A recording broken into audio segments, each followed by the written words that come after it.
കേരളത്തിന്റെ തെക്കേ അറ്റം മുതൽ വടക്കേ അറ്റം വരെ വെറും 5.5 മണിക്കൂർ. കേൾക്കുമ്പോൾ അതിശയിപ്പിക്കുന്ന ഈ വേഗത ഇനി സ്വപ്നമല്ല, യാഥാർത്ഥ്യമാകാൻ പോകുകയാണ്. തിരുവനന്തപുരം കാസർഗോഡ് ട്രെയിൻ യാത്രയിൽ വൻ വിപ്ലവം സൃഷ്ടിച്ചുകൊണ്ട് മണിക്കൂറിൽ 160 കിലോമീറ്റർ വേഗതയിലേക്ക് റെയിൽവേ കുതിക്കുന്നു. ഇതിനായുള്ള ഏറ്റവും നിർണായകമായ ട്രാക്ക് നവീകരണ സർവേ വിജയകരമായി പൂർത്തിയായി കഴിഞ്ഞു. ഇതോടെ കേരളത്തിന്റെ ദീർഘനാളത്തെ കാത്തിരിപ്പിന് അവസാനമായി. തിരുവനന്തപുരം കാസർഗോഡ് യാത്ര 5.5 മണിക്കൂറിൽ പൂർത്തിയാകും. കേരളത്തിലെ റെയിൽ ശൃംഖല വിപുലീകരിക്കുന്നതിന്റെ ഭാഗമായി മംഗലാപുരം ഷൊർണൂർ 4-വരി പാതയ്ക്കും ഷൊർണൂർ തിരുവനന്തപുരം കന്യാകുമാരി പാതയിൽ 3-ാം പാതയ്ക്കുമുള്ള നടപടികൾ സമയബന്ധിതമായി പൂർത്തിയാക്കാനും തീരുമാനിച്ചതായി റെയിൽവേ മന്ത്രാലയവുമായുള്ള ചർച്ചയ്ക്ക് പിന്നാലെ BJP നേതൃത്വമാണ് അറിയിച്ചത്. കേരളത്തിലൂടെ സർവീസ് നടത്തുന്ന ട്രെയിനുകളുടെ വേഗത 130 മുതൽ 160 കിലോമീറ്റർ വരെയായി ഉയർത്തുന്നതിന് വളവുകൾ നിവർത്താനുള്ള സർവേ പൂർത്തിയായെന്ന സുപ്രധാന അറിയിപ്പും നേതൃത്വത്തിന് ലഭിച്ചു. സംസ്ഥാനത്തെ ട്രാക്കുകളിൽ ട്രെയിനുകളുടെ വേഗത മണിക്കൂറിൽ 160 കിലോമീറ്ററായി വർദ്ധിപ്പിക്കുമെന്ന് റെയിൽവേ മന്ത്രി അശ്വിനി വൈഷ്ണവ് നേരത്തെ പ്രഖ്യാപിച്ചിരുന്നു. ഇതിന്റെ ഭാഗമായാണ് സർവേ നടത്തിയത്.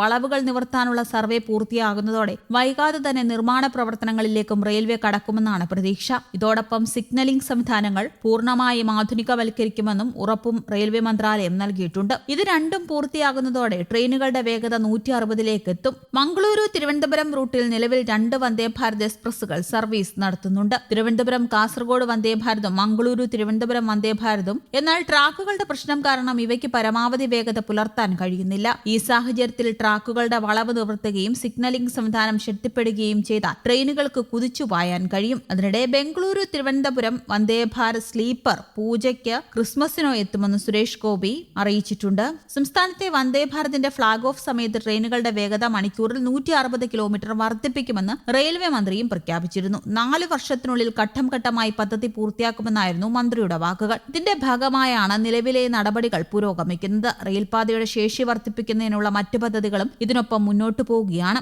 മംഗളൂരു ഷൊർണൂർ പാത 4-വരിയാക്കുന്നതിനും ഷൊർണൂർ മുതൽ തിരുവനന്തപുരം വഴി കന്യാകുമാരി വരെയുള്ള പാതയിൽ 3-ാം ട്രാക്ക് ഒരുക്കുന്നതിനുമുള്ള നടപടികൾ സമയബന്ധിതമായി മുന്നോട്ടു പോകാനാണ് തീരുമാനം. BJP നേതൃത്വമാണ് ഇക്കാര്യം അറിയിച്ചിരിക്കുന്നത്. വേഗത വർദ്ധിപ്പിക്കുന്നതിൽ ട്രാക്ക് നവീകരണത്തിനൊപ്പം സിഗ്നലിംഗ് സംവിധാനത്തിന്റെ ആധുനികവൽക്കരണത്തിനും നിർണായക പങ്കുണ്ട്. നിലവിലുള്ള സിഗ്നലിംഗ് സംവിധാനങ്ങൾ കൂടുതൽ മെച്ചപ്പെടുത്തുകയും സുരക്ഷാ സംവിധാനങ്ങൾ ശക്തിപ്പെടുത്തുകയും ചെയ്യുന്നതോടെ ഉയർന്ന വേഗതയിൽ ട്രെയിനുകൾ സർവീസ് നടത്തുന്നതിനുള്ള സാഹചര്യം മെച്ചപ്പെടും. കേരളത്തിലൂടെ ഓടുന്ന വന്ദേ ഭാരത് ട്രെയിനുകൾക്കും ഈ വികസനം ഗുണം ചെയ്യും. തിരുവനന്തപുരം കാസർഗോഡ് മംഗളൂരു തിരുവനന്തപുരം റൂട്ടുകളായി ഓടുന്ന ഈ ട്രെയിനുകൾക്കും ഇത് വലിയ ഗുണം ചെയ്യും. മികച്ച ട്രാക്ക് സൗകര്യമില്ലാത്തതിനാൽ രൂപകൽപ്പന ചെയ്ത ഉയർന്ന വേഗത പൂർണ്ണമായി പ്രയോജനപ്പെടുത്താൻ നിലവിൽ കഴിയുന്നില്ല. ട്രാക്കിലെ വളവുകൾ പരിഹരിക്കുന്നതിനുള്ള നിർമ്മാണ പ്രവർത്തനങ്ങളും പുരോഗമിക്കുകയാണ്. ഇവയൊക്കെ കഴിയുമ്പോഴത്തേക്ക് ട്രെയിനുകളുടെ യാത്രാസമയം കുറയ്ക്കുന്നതിന് വഴിയൊരുങ്ങും. ഘട്ടം ഘട്ടമായി നടപ്പാക്കുന്ന പദ്ധതി പൂർത്തിയാകുന്നതോടെ കേരളത്തിലെ വടക്ക് തെക്ക് റെയിൽ യാത്രാസമയത്തിൽ ശ്രദ്ധേയമായ കുറവുണ്ടാകുമെന്നാണ് യാത്രക്കാരുടെ പ്രതീക്ഷ. നേരത്തെ സംസ്ഥാനത്ത് വന്ദേ ഭാരതിന്റെ ഫ്ളാഗ് ഓഫ് സമയത്ത് ട്രെയിനുകളുടെ വേഗത മണിക്കൂറിൽ 160 കിലോമീറ്ററായി വർദ്ധിപ്പിക്കുമെന്ന് റെയിൽവേ മന്ത്രി പ്രഖ്യാപിച്ചിരുന്നു. ഇതാണ് ഇനി നടപ്പാക്കാൻ പോകുന്നത്.